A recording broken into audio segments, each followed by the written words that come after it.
अरे ये क्या, जगन्नाथ जी किस देवी को बांधकर उल्टा लटका रहे हैं? आइए देखते हैं इस कथा में। श्री मंदिर में आज एकादशी के दिन भात बन रहा है। हाँ, भात बन रहा है, दाल बन रही है, अनेकों प्रकार के व्यंजन और तरकारियाँ बन रही हैं। अरे इस कलयुग में जहाँ एकादशी के दिन भात खाना तो दूर की बात, उसका विचार करना भी महापाप माना जाता है। वहाँ श्री क्षेत्रपुरी के जगन्नाथ मंदिर में आज उत्सव का माहौल है। भक्तगण आनंद बाजार में बैठकर तृप्त होकर महाप्रसाद पा रहे हैं। आखिर ऐसा क्यों? क्यों यहाँ एकादशी माता का चाबुक नहीं चलता? बात उस समय की है जब सतयुग का सवेरा था। भगवान विष्णु के श्री अंग से एक परम तेजस्वी शक्ति उत्पन्न हुई, जिनका नाम था एकादशी देवी।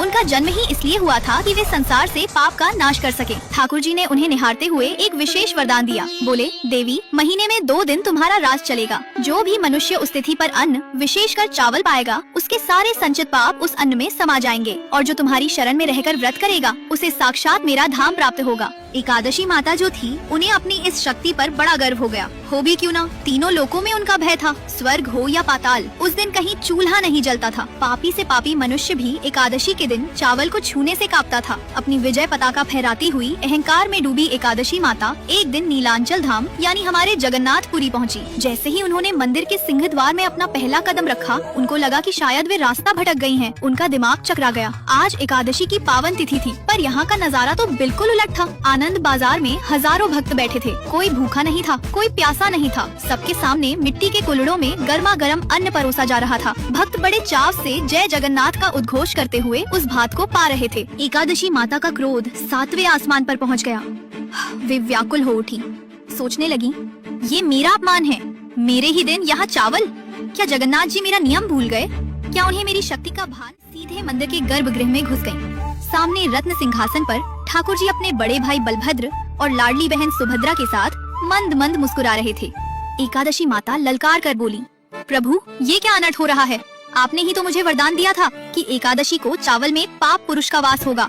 तो आज आपके इस धाम में ये पाप की गंगा क्यों बह रही है?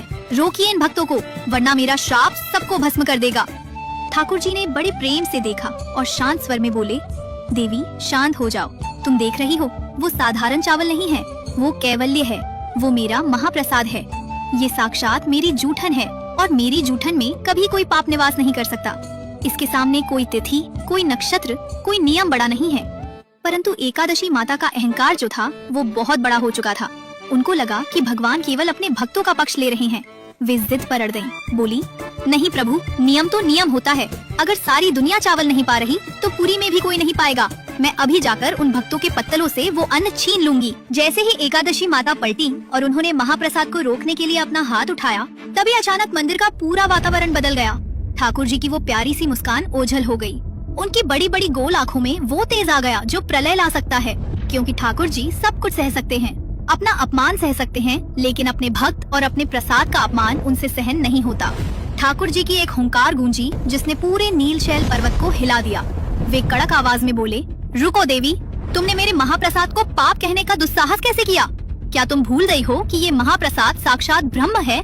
इसके सामने वेद, पुराण और स्वयं तुम जैसी शक्तियाँ भी छोटी पड़ जाती हैं। पर प्रभु, नियम तो आपका ही बनाया हुआ है। अगर आज भक्त चावल पाएंगे तो मेरा व्रत खंडित हो जाएगा। मेरा मान कहाँ रहेगा? सुनो, पूरी दुनिया में तुम्हारा ही राज चलेगा। वहाँ जो भी अन्न पाएगा उसे निश्चित ही पाप लगेगा। लेकिन ये श्री क्षेत्र है, ये मेरी पुरी है। यहाँ केवल एक ही नियम चलता है, प्रेम का नियम। यहाँ मेरे हाथ से निकला हुआ एक एक दाना अमृत है। यहाँ तुम्हारा कोई बस नहीं चलेगा। लेकिन एकादशी माता फिर भी नहीं मानी। वे बोली, मैं ये अन्याय नहीं होने दूंगी। मैं इसी सिंह द्वार पर खड़ी रहूंगी, और जो भी भक्त यहाँ महाप्रसाद पाएगा, मैं उसके सारे पुण्य छीन लूंगी। अब ठाकुर जी का धैर्य समाप्त हो चुका था। उन्होंने अपनी योग माया का आह्वान किया। बोले, तुम्हें अपनी शक्ति पर बहुत अभिमान है ना? तो आज से तुम्हारी ये शक्ति इस मंदिर की 4 दीवारी के भीतर शून्य हो जाएगी। अगले ही पल एक चमत्कार हुआ। अदृश्य दिव्य जंजीरों ने एकादशी माता को जकड़ लिया। ठाकुर जी के आदेश पर उन्हें मंदिर के ईशान कोण में ले जाया गया और वहाँ उन्हें उल्टा लटकाकर बांध दिया गया। ठाकुर जी ने श्राप दिया, अब तुम यही बंदी बनकर रहोगी। तुम्हारी आंखों के सामने साल के 365 दिन, यहाँ तक कि एकादशी के दिन भी मेरे भक्त पेट भरकर महाप्रसाद पाएंगे। तुम सब देखोगी, पर किसी को रोक नहीं पाओगी। यहाँ मेरी आज्ञा के बिना तुम पत्ता भी नहीं हिला सकोगी। एकादशी माता छटपटाने लगी। वे रोते हुए बोली, प्रभु, ये तो घोर अन्याय है। अगर मैं यहाँ ऐसे ही बंदी रहूंगी तो संसार मेरा सम्मान करना छोड़ देगा। क्या भक्त मुझे भूल जाएंगे? उनका सारा अहंकार मिट्टी में मिल चुका था। उन्हें समझ आ गया था कि मर्यादा पुरुषोत्तम के नियम भी उनके प्रेम के आगे हार जाते हैं। ठाकुर जी जो करुणा के सागर हैं, उनका दिल पसीज गया। सजा तो मिल चुकी थी, पर वे तो भक्त वत्सल हैं। उन्होंने बंदी बनी हुई एकादशी माता के पास जाकर एक अनोखा समझौता किया।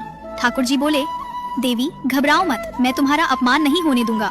आज से एक नई रीत चलेगी। पुरी में एकादशी के दिन भक्त पेट भरकर महाप्रसाद पाएंगे। उन्हें कोई पाप नहीं लगेगा, लेकिन तुम्हारे सम्मान की रक्षा के लिए वे उस महाप्रसाद को पाने से पहले अपने मस्तक से लगाएंगे, उसे दंडवत प्रणाम करेंगे।